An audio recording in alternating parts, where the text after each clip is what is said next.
Welcome to Armor Talk. I'm Fiaura, and we have with us Freddie. Yeah, hello. Headshot. Hello. Italken. Hello. And the lovely and talented Spitfire. Yes. In addition to all of this, you may notice another name in here, Red Fox OE. This is Rich Taylor, head project manager for Armored Warfare. He is literally the boss of the entire project. Hello, Rich. Hello, Fiora. And we are going to be asking him a lot of questions, some of them even submitted by you guys, in order to find out the direction that Armored Warfare is going. So, you know what? I'll pass the forum over. Spitfire, you get the first question. Oh, God. All right. On. So, something that some players don't really know about is the role of TDs or tank destroyers in the game. I mean, obviously they're supposed to be tank destroyers, but most of the time it seems like they're more matched up to take out AFVs and light tanks rather than main battle tanks. What is their role supposed to be in the game? Are they supposed to be a hard counter to something or a soft counter? Or Yeah, that's a great question about the tank destroyer role. You know, kind of going back to our original implementation of all the classes.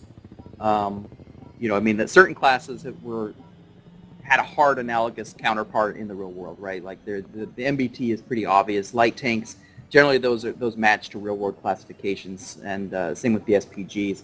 But the AFVs and tank destroyer classes were two categories that we sort of made up to represent everything else that's not an MBT, SPG, or a light tank. You know, so that's why you kind of see such a wide diversity of vehicles in those two classes. And certainly the idea of the tank destroyers was that those were the heavier gunned vehicles that fell into that category, while the AFVs were generally lighter gunned. Going forward, there is sort of a philosophical shift on that. It is a question as to whether we're still even going to call them tank destroyers necessarily with the Balance 2.0 version of the classes. We're currently looking at actually the ATGM launched vehicles as being the more likely to be classified as tank destroyer. I mean, when we say the term tank destroyer, it needs to be a vehicle that tanks are scared of. And with the new balance direction that things are going, those ATGMs really are turning into sort of the main threat of MBTs on the battlefield.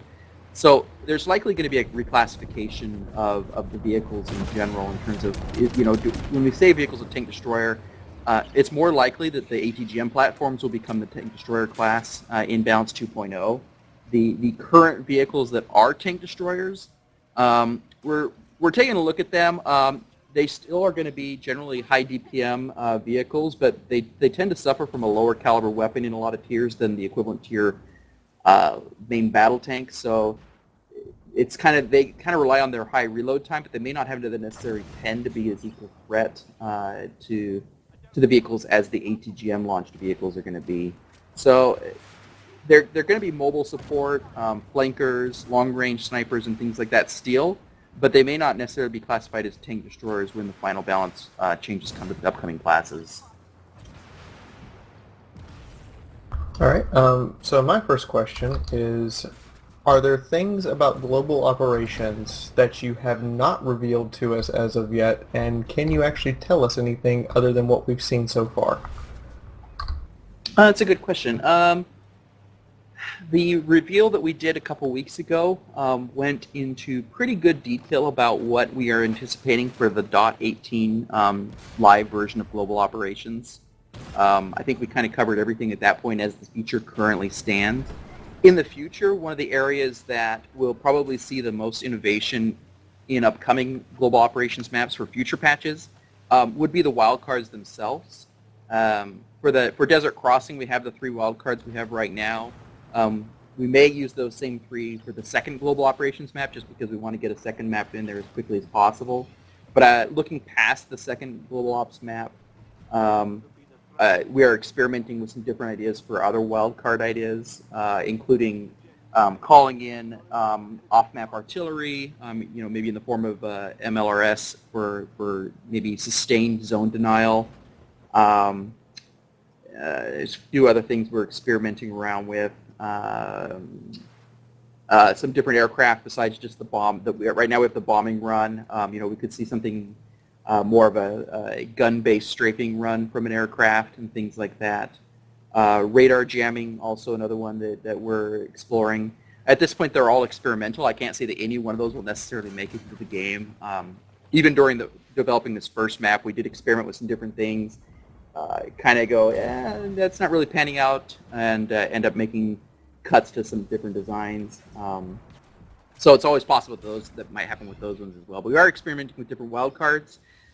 Different maps will also see different number of objectives per phase. With Desert Crossing, we have the 3 objectives, then the 2, and then it goes to the 4. That's what works for the Desert Crossing map. We'll tune them differently for the different maps as we figure out what works best for the different layouts that we're experimenting with. So I would anticipate those changing.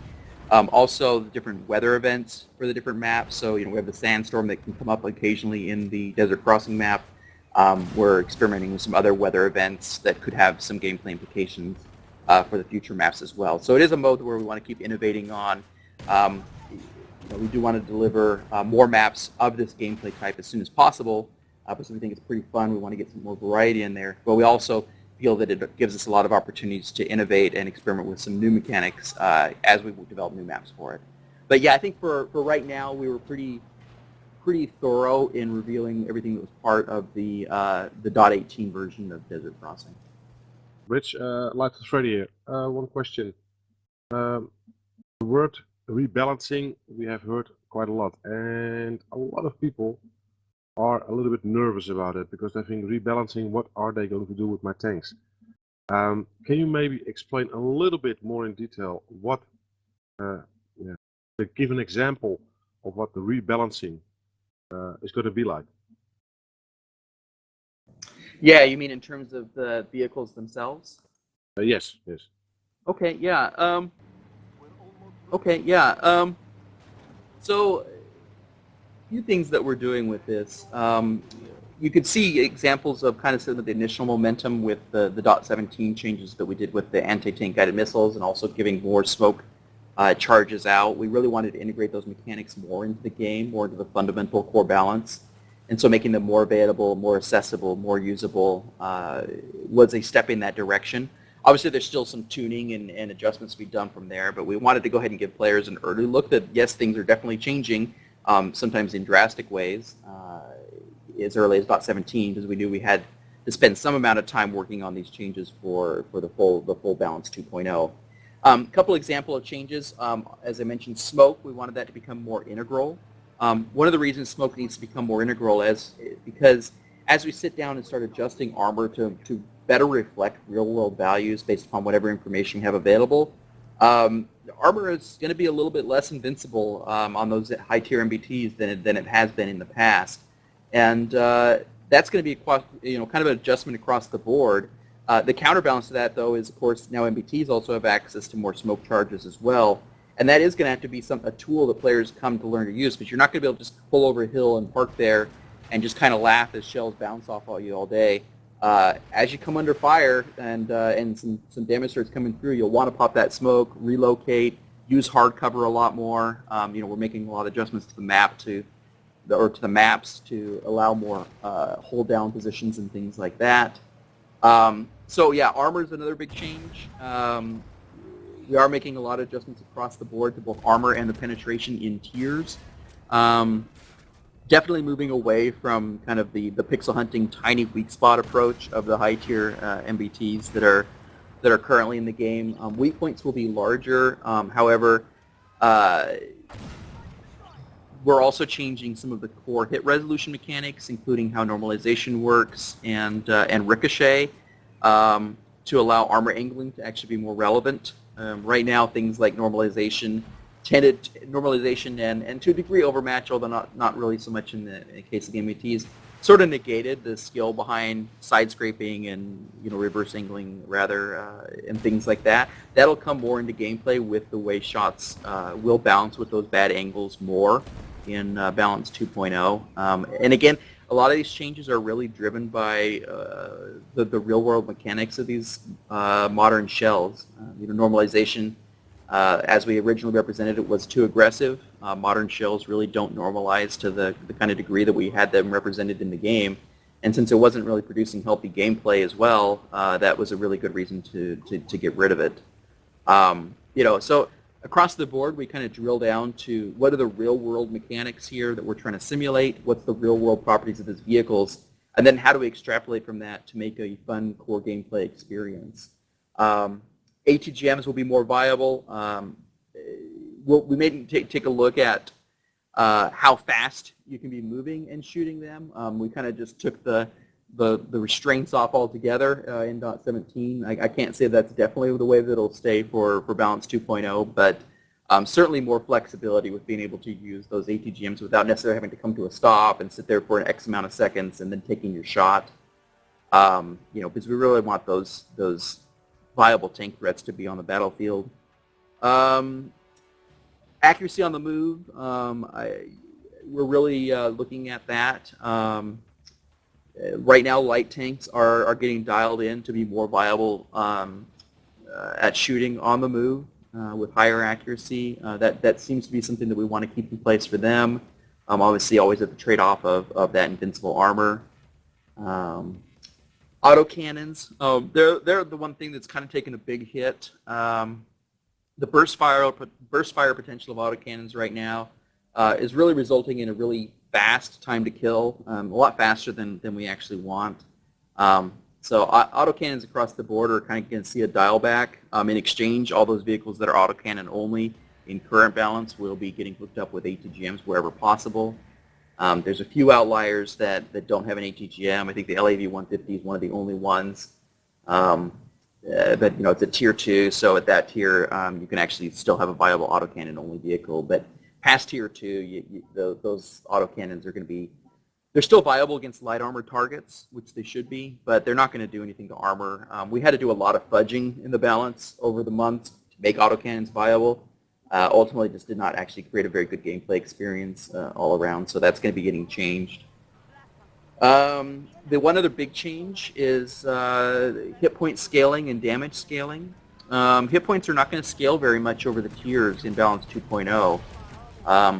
Part of the motivation of this is to make it easier or more viable to fight across tiers. The hit point scaling we have right now really makes it hard when you're fighting up tier. It makes it really easy when you're fighting down tier just because of the damage and hit point scaling going on.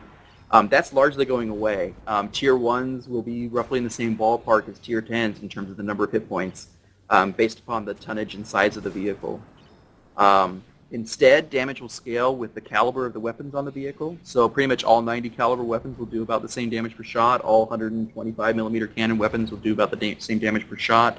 There'll be some variable in there based upon shell types and some of the real-world properties of the shells and how they got more modern. But overall, you'll see a real flattening out of both damage and hit points. And that's really going to lend itself to good gameplay between the tiers. Yeah, because the 1134, the premium tier 7, with the long pause between the rockets, for a lot of people it's almost being impossible to play. Because as soon as the pause after the first rocket, you have to wait a certain amount of time. And that time, you're simply getting killed or being shot at. You cannot simply fire your 2 rockets and come out of it unscathed. So a lot of people are quite upset about that because it's a premium. So is that going to change or? Yeah, I think you definitely expect that vehicle to become a pretty viable threat. It will model more of the tank destroyer role of missile-based tank destroying power. One of the issues with it, obviously, is the current balance of APS systems. We haven't finalized exactly what we're doing with APS, but I would anticipate a general toning down of the efficacy of those the APS systems, likely longer cooldowns. Would you say APS might move over to a manual system? I wouldn't count on a manual system. We have talked about it a lot. We have actually written up designs for it. We don't know that what we need is more button presses in the normal core moment-to-moment gameplay. it may be a good direction to go with them, but I don't anticipate that being how they land with the initial Balance 2.0 delivery. I think it's more likely that we'll extend the cooldowns on them or reduce the charges or both as the initial delivery. And if we did introduce manual APSs, I think it would be a choice where the player can either choose to equip manual APS, and there would be some advantages such as very likely shorter cooldown in exchange for having to manually trigger it at the right time. But it is, or they could choose the passive one in exchange for longer cooldowns. But that probably won't be the initial delivery for it. One change coming that's worth noting actually with related to ATGM viability and APS as a manual tool is that the incoming ATGM warning is no longer a baseline ability for all the tanks. So ATs are going to be a little bit more scary with that because you're not going to get warned to jump behind the rock or roll behind the rock real quickly when you see the warning. That would also make manual APS very difficult in actual practice because you'd really have to be looking for that incoming rocket and hit it in time to do something about it. So that side of the gameplay may not actually make sense when all this actually comes together. So we'll have to see if manual makes sense at that point. So, Headshot, Talking, you guys got something? Yeah, I was. You mentioned a lot about the rebalance of all the tanks and the armor and stuff. In the past, we've heard mention of a system where if you hit the same spot twice, it would effectively weaken that sort of area and make it easier to pen in the future. Is that still a system that you'd like to see implemented, or is that sort of fallen by the wayside a bit? Yeah, it's a good question. The degrading armor mechanics or deteriorating armor. We had a lot of interest in it before we started really trying to shift the armor to its real-world values and also the ammunition penetration to the real-world values. As things are currently looking, as in our internal tests and things like that, we don't actually think it would necessarily be a healthy mechanic to add to the game. So at this point, I'd say it's on hold, pending further evaluation. As I mentioned before, MBTs are going to be less invulnerable just simply by virtue of having more realistic armor and with the ammunition getting penetration that can counter that armor. So it feels like almost overkill at this point to actually have their armor degrade from taking repeated shots to the same location. They're going to have areas where you can make those shots against them. They have their hard armor areas like the front of the turrets and things like that. And at this point, it actually doesn't feel like it would be healthy for MBT gameplay to make the turret armor degrade from taking damage. So we'll have to see. Right now, I would say it's on hold until we have a better sense of if it would actually be good for the MBT gameplay. Talking, you had something? Alrighty. Yeah, I was wondering about, as the NA server is a little lower populated than the EU server, because I play on it a lot, usually PvE, just because I just can't get any PvP matches. And at one point you guys did add the 5v5 matchmaking, and you guys took it away. Was there a reason for that, or? Good question. Yeah, the 5v5 was an experiment. I think we only did it for an evening or maybe two at most. Just to see what it would do to the matchmaking times and what the reception would be. The primary problem with it when we did the experiment was platoons. When you got a platoon on one side and then no platoon on the other side, that really disrupted the 5v5 gameplay. So that was a negative. I think a lot of players did enjoy the faster queue times. That was our goal. I think it did succeed at that. But the platooning support, it wasn't like, because we just did it by changing the matchmaking settings. We didn't release any new code for it. So there was no additional support for that experiment other than just going and changing some numbers. We are working on better support for small team size for PvP as an actual full-fledged feature to where, just as an idea, potentially smaller borders on the maps, closer spawn points, and specific matchmaking to deal with the platoon issue so that it actually becomes more of a viable solution to the game as well. Obviously, long-term, our goal is to get those numbers up on NA as well. We're hoping that some of the excitement for global operations and then also the improvements that we're trying to make to the overall core gameplay coming up with Balance 2.0 help start turning those numbers around so that the PvP queue can be healthy either way. But we are working on a small team mode just as a feature to have. We could also use it for, say, Lords of War matches and things like that. So for us, there's several reasons we should develop this mode anyway. Even if it is not intended to be a permanent solution for what's going on with North America, it could help in the short term. That's not going to make the next update, but it is something that should come together pretty quickly. Sweet, thank you. I really do appreciate that answer. There's a lot of positives in that, which is really nice. Yeah, one it's more something we question. spend a lot of time thinking about. Sorry, it is something we spend a lot of time thinking about. I mean, that's the server that's closest to us as well. So when we go to play, that's what we're jumping onto. We see the same few times, and we understand the pain. You know, and so that's literally was what we kind of, hey, why don't we try 5v5s tonight and see how the queues feel? And we did it. Like I said, it felt pretty good because you got into matches a lot faster. But at the same time, players were understandably upset when they got into a lopsided platoon situation, and that is totally understandable. So we pulled it pretty quickly. We got the data that we were interested in, and it kind of justified us investing more time on it internally for a more full-fledged feature. Oh, understood. Yep. I was like, I would like to join one of those matches if you guys could still do those. Keep it in mind. Speaking of increasing the player base, is there a marketing plan officially in place, and can you give us details of when we should anticipate it to go live?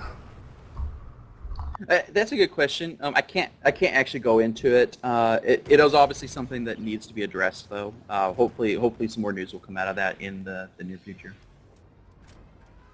All right, and there's in the game files previously, particularly during the closed beta, we found there were vehicles that are not implemented in the game, preferably a mobile mortar series of vehicles. Is that still a series of vehicles that you are exploring, or has that project been canceled?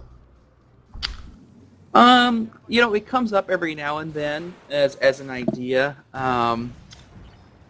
It's a tricky one. Indirect fire in general is a very treacherous ground in the type of gameplay that we're looking for here. And the SPM, or the self-propelled mortar carrier vehicles, might perpetuate that a little further. Yeah, I mean, just a little bit of background. Yeah, our vision for them was a vehicle that could switch between direct fire and indirect fire, so they'd be kind of a hybrid.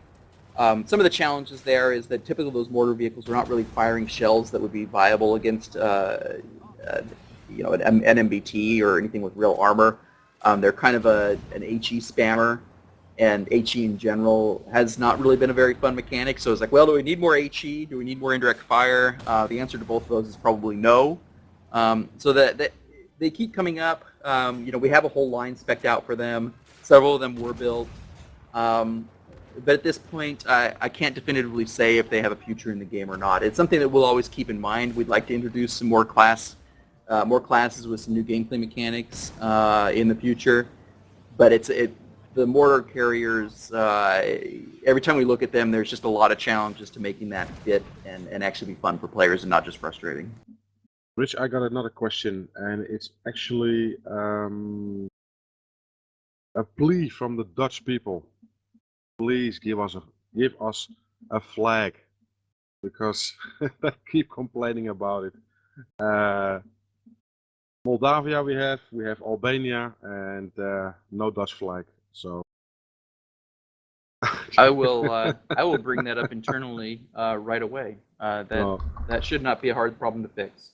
One of my viewer questions actually concerns decals, camouflages, and flags. Considering we are supposed to be futuristic mercenaries, will there ever be a system in which we can submit design work and art for tanks and decals, and that could be approved by, say, a moderator team or a team of people looking at them, and will those be available for public use if we so want them to be? That's a really good question. I would love to do something like that. I can't see that it's anywhere in our near future plans. I'm a big fan of user-made content myself. You know, I could see a path where maybe we do introduce it as maybe a contest and put the contest winners in the game before making it a full-fledged feature and pipeline. But I'd say right now it's a ways off. We do have some improvements, even just for the existing decal system, in the works. More flexibility in terms of scaling, rotation, positioning, and things like that we'd like to get out.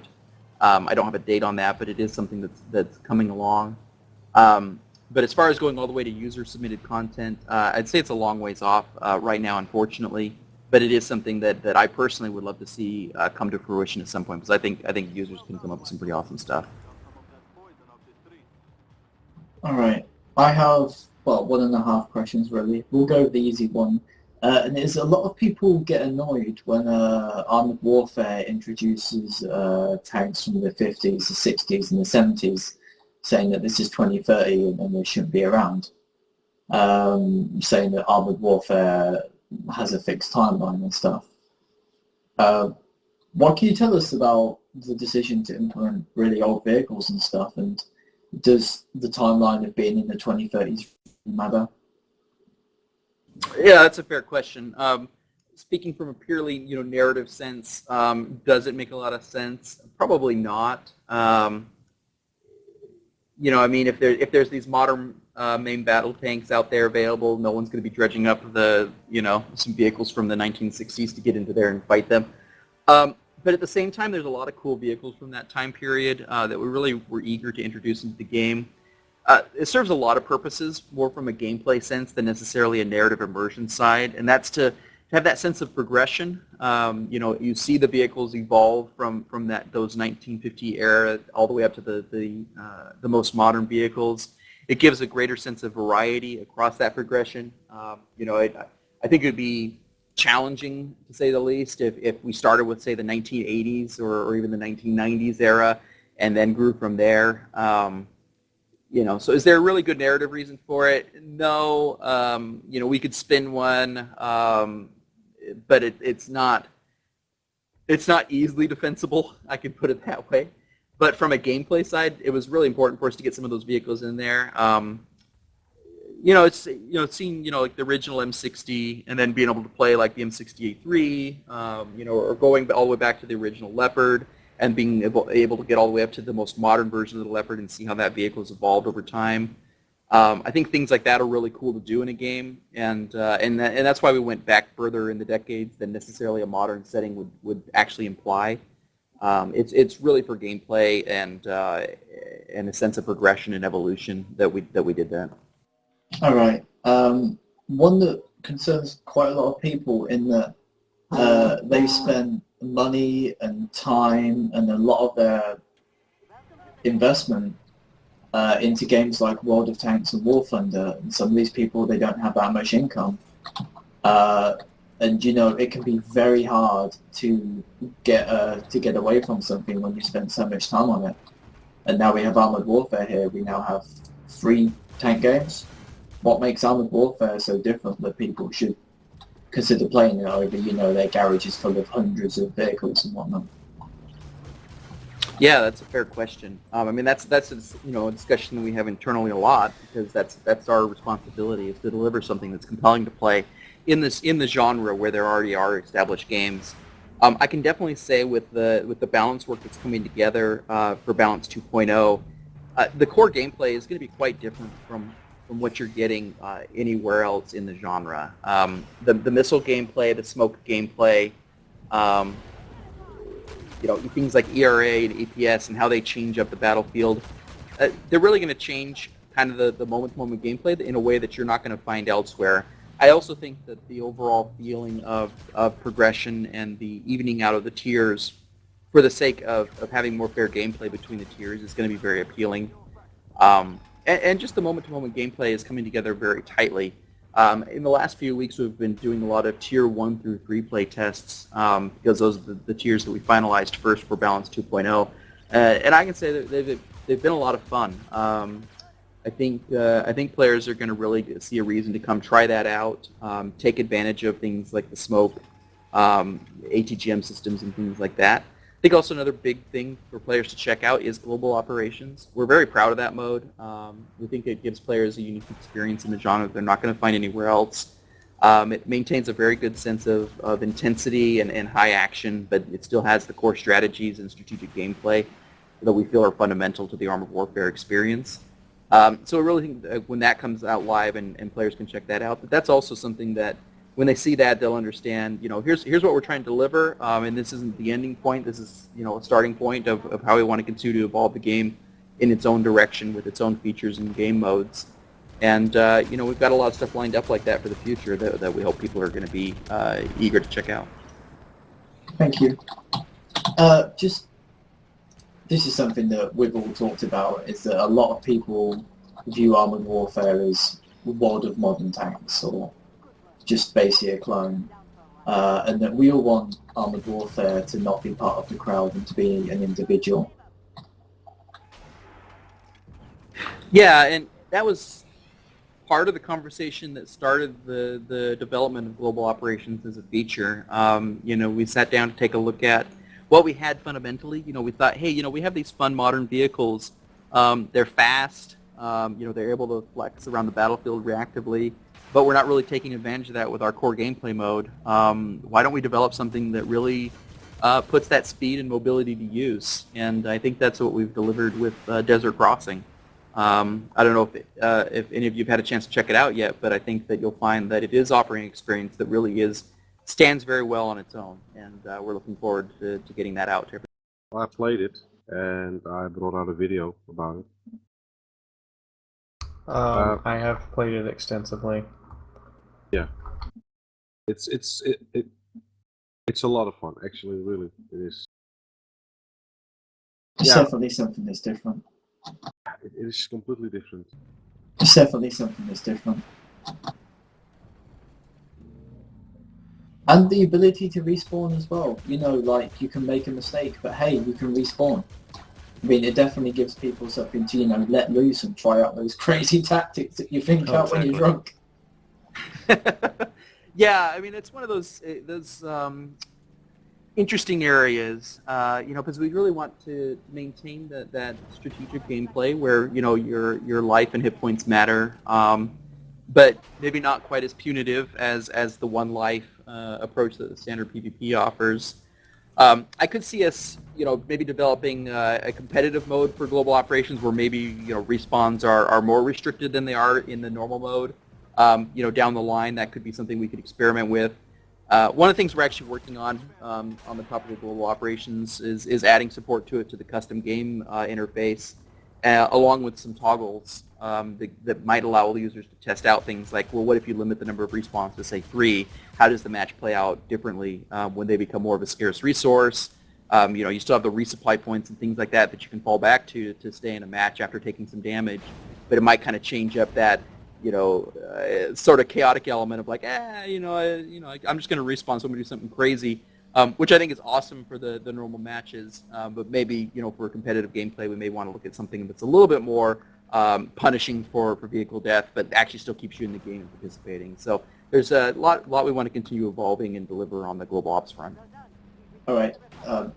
Sorry, everyone, but like, all I can think of right now is just everything I hear from the forum, and this is going to be quite short, but what does CryEngine do for Armored Warfare and optimization? Because a lot of people want to hear about that. So the question is, I'm sorry, could you rephrase it just one more time? I missed some of the words. What does the CryEngine do for Armored Warfare? Like, why use the CryEngine, and how's the optimization going? Yeah, good questions. So when we started on this, it'd be 4 years ago now internally, when we first started working on the concept, at the time, we looked at what options were available in terms of engines, and we knew we wanted to make detailed exteriors on large maps, and and we needed vehicle physics. And at the time that we started that kind of limited the field of options. I mean, CryEngine was actually pretty much the no-brainer pick at the time that we did that. So we started with it, ran with it, developed the game on it, and it has offered us a lot in terms of it got us started with some initial physics. It had some vehicle systems that we were able to evolve off of. The environment artists were able to jump right in and start ramping up on making the maps and exterior props and things like that we see all over on our maps today. So it really served well on that front. Optimizations are something that we are continually working on pretty much constantly. Every update we're working on new things for optimizations. It's one of those things where unfortunately just the nature of game optimizations is that we've kind of ironed out most of the obvious areas we were able to save performance on. So at this point, it's a lot of investment into smaller gains, or identifying something that's going to be a longer-term endeavor, but will give us large gains. The number of items that are that can be done quickly and provide a large amount of optimization, we've kind of run the gamut on those and used those all up. But it is something that we continue to pursue with pretty much every milestone that we develop internally and turn into a patch update. Tentatively in .18, for the very low-end hardware, there is a new low-spec renderer that we have seen some pretty measurable performance gains on. Obviously, the visuals suffer pretty heavily on that renderer. It is targeting like our very, very min-spec computers and laptops, but those users should see some improvements with that new renderer. It is a brand new renderer for the low spec, so it is somewhat experimental at this point, and we'll continue to work on it and evolve it. But that's just one example of things that we're continuing to do. But we also want to make sure that we maintain a good high-level visual quality for players with the hardware that can handle it, and make sure that they're getting reasonable frame rates for what their computer should be able to pull off this day and age. And that's something that we also spend a lot of time auditing our maps for and our performance for. So always an ongoing effort. It's important to us too. We never stop talking about optimization and discussions about what our new features are going to do to the performance. That's always a conversation. Almost one of the first things we talk about is, what's this going to do to performance? And we then, as we develop it, we do continual audits on it to make sure that it's staying within performance budgets and things like that. We had to do a lot of that with Desert Crossing, because it's obviously introducing a lot of new elements. It's a bigger map than we've ever launched before, and so there were a lot of attention paid to the performance of Desert Crossing. But so far, the preliminary testing we're doing shows that it's performs about as well as our average performance map. So it's not the most optimized map in terms of frame rate, but it's also not our worst performing one. So one of those things we're going to continue to work on with every update. Thank you.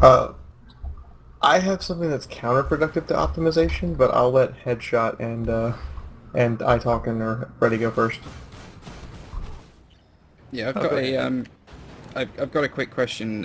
You're obviously very proud of Global Ops, and like rightly so, because it is a lot of fun to play. But at the same time, mentioned the low population on something like the NA server. So are you not worried that with the introduction of Global Ops as well as Lord of War at the same time, that it might be spreading the PvP population too thin and queue times could become a bit unreasonable? And have you got sort of plans to, like backup plans in case that is a thing? Yeah, very good question. A few thoughts on that. For .18, there is not intended to be any Lords of War for that patch cycle, so there won't be any competing demands during that window. With initial launch, we are looking at providing global operations as a separate queue, at least on the first few days that the patch is live, so that people can actually jump into the queue and check it out. Then, depending on queue viability and things like that, it's very likely, especially on North America, that it will rotate into the normal map rotation of the standard PvP queue.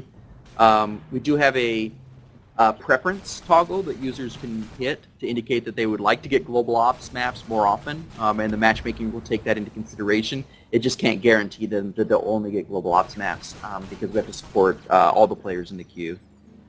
So we are, trying to be proactive about accounting for that, making sure that it doesn't compete with all the PvP players across multiple queues. I don't think that's a very successful plan for the North American audience, and we've kept that in mind. We're also working on, as I mentioned, Desert Crossing is our largest map. The second Global Ops map is even bigger, but the third Global Ops map is actually a smaller map. We're currently looking at converting Frontlines into a Global Ops map, which would make it the smallest of the 3 Global Ops maps that we would have by early next year.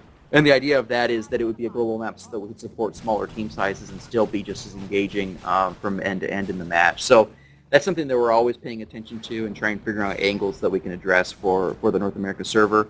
Again, as I mentioned, like our goals are obviously to grow that population and improve the health of it. But it's very hard to improve the health of the server if we don't put things in place that make it fun and engaging for the existing players and new players testing it out. So it's a very common conversation point on our side. Awesome, sounds good. I know you guys just completed the first map for global operations.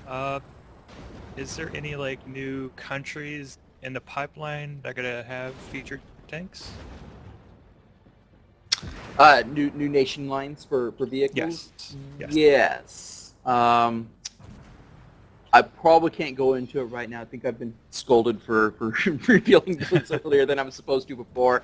So yeah, not for .19, but very likely the patch after that. We actually have a large inventory of vehicles that we've been working on that we then kind of set aside to work on Balance 2.0.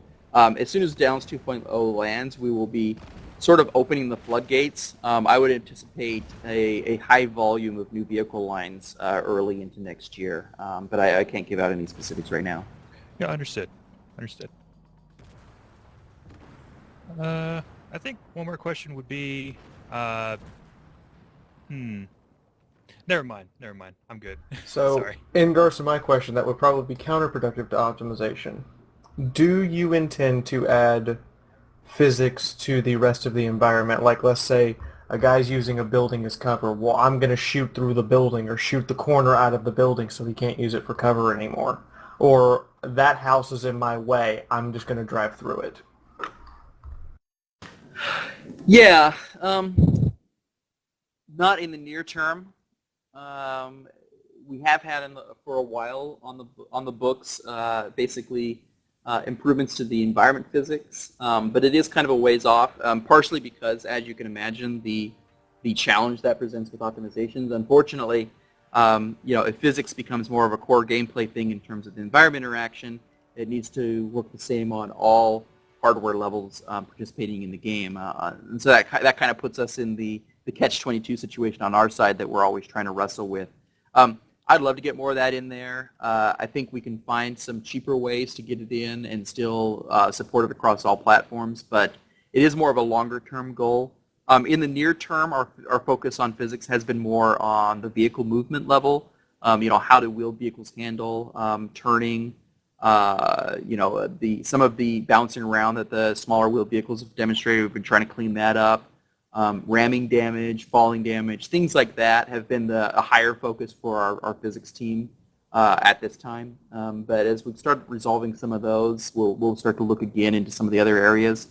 I know one of the other things that we've kind of wanted to go back and revisit is it's more of a visual thing, but just the destructibility of the trees and how the trees get destroyed. What we have right now is very cheap in terms of performance impact, but we think it could look a lot cooler on higher-end machines. So that's kind of an area where we'd really love to improve the destructibility of certain objects just for visuals on a high-end machine, but maybe not necessarily affect the gameplay in the near future.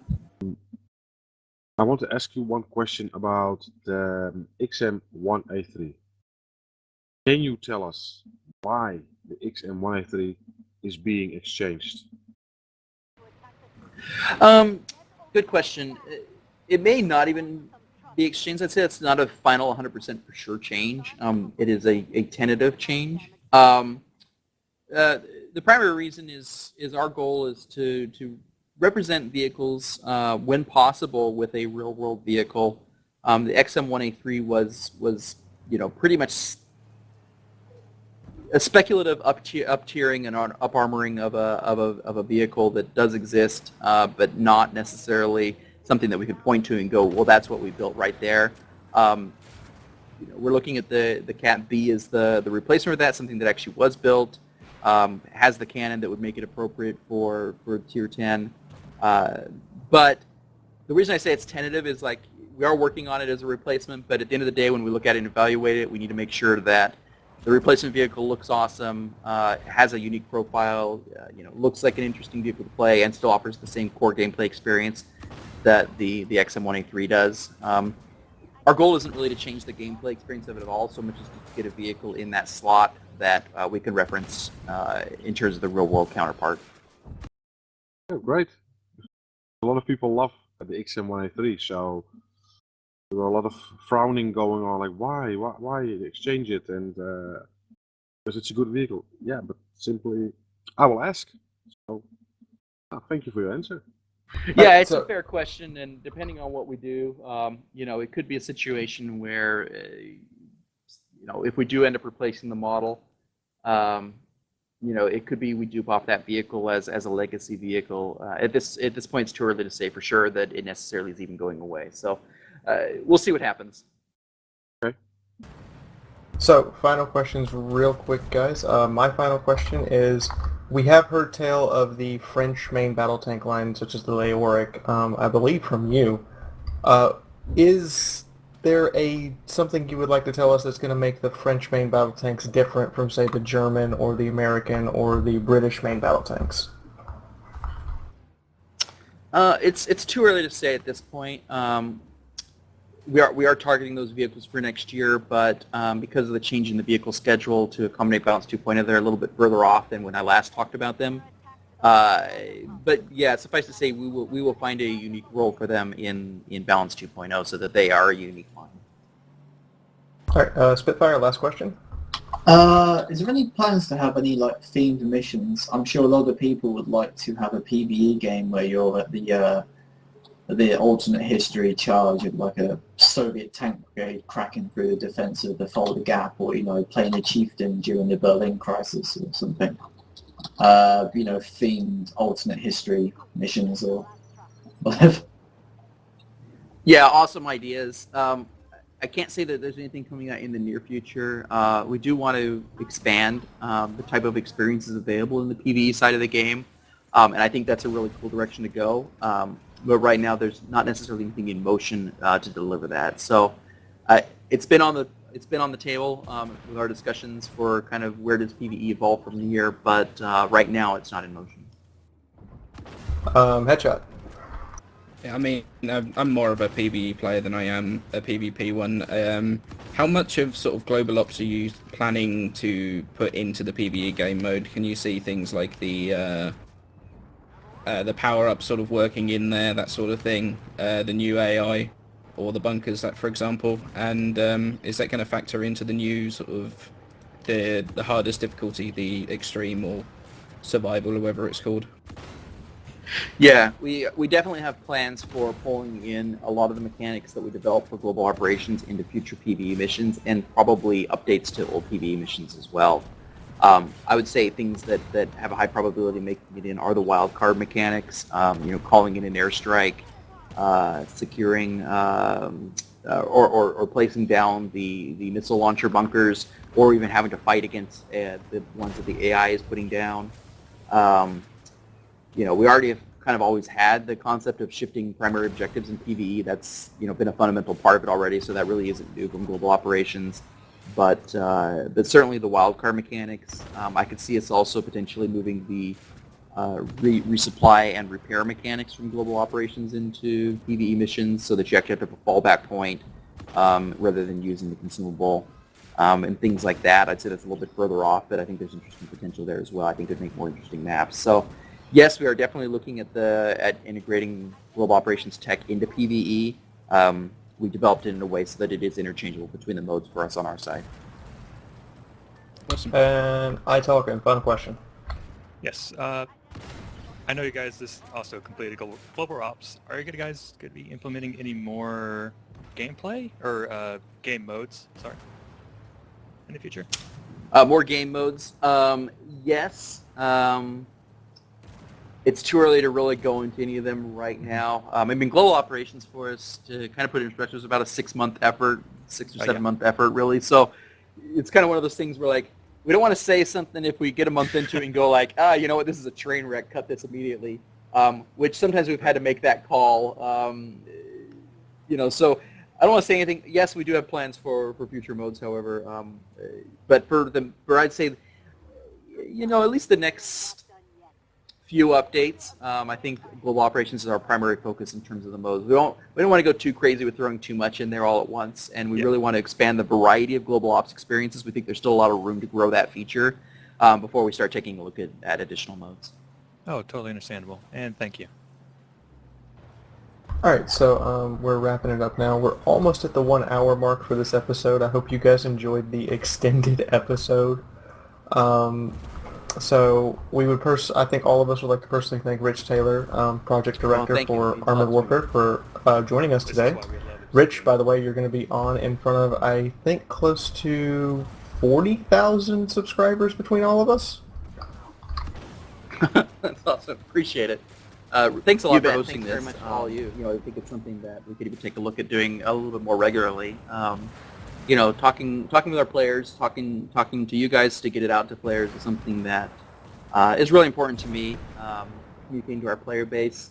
I've said it before on other videos and things like that, but really seeing feedback from our audience and seeing the energy that they put into not just making cool, awesome things, which they have done, but even if they write up a lengthy constructive criticism, that they put that effort into it. It actually does mean a lot to us here at Obsidian as developers, and it keeps us going in terms of thinking about what do we do to give these players who put this effort and awesome energy to our game an amazing experience. So thanks a lot for hosting me on this. I really appreciate the platform.